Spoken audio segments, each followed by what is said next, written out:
What's going on, chat? Good afternoon. You guys are doing well. Sun finally decided to come out today, so pretty pleased about that. Without further ado, let's get into it. Chapter 8. I believe we're closing a little bit more than halfway done. Without further ado, let's get into it. Chapter 8, Decision. The Mastery of Procrastination, the 7th Step to Riches. Accurate analysis of over 25,000 men and women who had experienced failure disclosed the fact that lack of decision was near the head of the list of the 30 major causes of failure. This is no mere statement of a theory, it is a fact. Procrastination, the opposite of decision, is a common enemy that practically everybody must conquer. You have an opportunity to test your capacity to reach quick and defined decisions when you finish reading this book and are ready to begin putting into action the principles it describes. Analysis of several hundred people who accumulated fortunes well beyond the $1 million mark disclosed the fact that every one of them had the habit of reaching decisions promptly and of changing these decisions slowly if and when they were changed. People who fail to accumulate money without exception have the habit of reaching decisions, if at all, very slowly, and of changing these decisions quickly and often. One of Henry Ford's most outstanding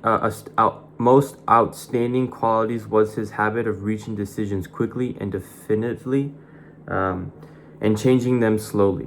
This quality was so pronounced in Mr. Ford that it gave him the reputation of being obstinate. It was this quality which prompted Mr. Ford to continue to manufacture his famous Model T, the world's ugliest car, when all of his advisors and many of the purchasers of the car were urging him to change it. Perhaps Mr. Ford delayed too long in making the change, but the other side of the story is that Mr. Ford's firmness of decision yielded a huge fortune before the change in model became necessary. There is but little doubt that Mr. Ford's habit of definitiveness of decision assumed the proportion of obstinacy, but this quality is preferred to slowness in reaching decision and quickness in changing them.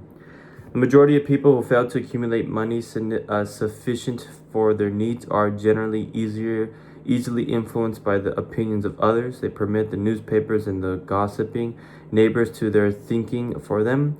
Opinions are the cheapest commodities on earth. Everyone has a flock of opinions ready to be wished upon anyone who will accept them. If you are influenced by opinions when you reach decisions, you will not succeed in any undertaking, much less in that of transmuting your own desire into money. If you are influenced by the opinions of others, you will have no desire of your own.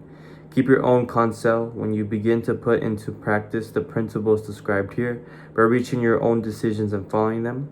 Take no one into your confidence except the members of your mastermind group, and be very sure in your selection of this group that you choose only those who will be in complete sympathy and harmony with your purpose. Close friends and relatives, while not meaning to do so, often handicap one through opinions and sometimes through ridicule, which is meant to be humorous. Thousands of men and women carry inferiority complexes with them all through life because some well-meaning but ignorant person destroyed their confidence through opinions or ridicule. You have a brain and mind of your own. Use it and reach your own decisions. If you need facts or information from other people to enable you to reach decisions, as you probably will in many instances, acquire these facts or secure the information you need quickly without disclosing your purpose. It is characteristic of people who have but a smattering or a veneer of knowledge to try to give the impression that they have much knowledge. Such people generally do too much talking and too little listening. Keep your eyes and ears wide open and your mouth closed if you wish to acquire the habit of prompt decision. Those who talk too much do little else. If you talk more than you listen, you will not only deprive yourself of many opportunities to accumulate useful knowledge, but you also disclose your plans and purposes to people who will take great delight in defeating you because they envy you. Remember also that every time you open your mouth in the presence of a person who has an abundance of knowledge, you display to that person your exact stock of knowledge or your lack of it. Genuine wisdom is usually conspicuous through modesty and silence. Keep in mind the fact that every person with whom you associate is, like yourself, seeking the opportunity to accumulate money. If you talk about your plans too freely, you may be surprised when you learn that some other person has beaten you to your goal by putting into action ahead of you the plans of which you talked unwisely. Let one of your first decisions be to keep a closed mouth and open ears and eyes. As a reminder to yourself to follow this advice, it will be helpful if you copy the following epigram in large letters and place it where you will see it daily. Tell the world what you intend to do, but first show it.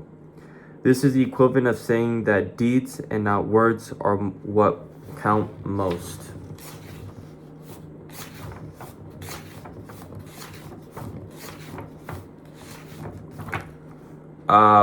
We'll take a pause there. It will be a short read today.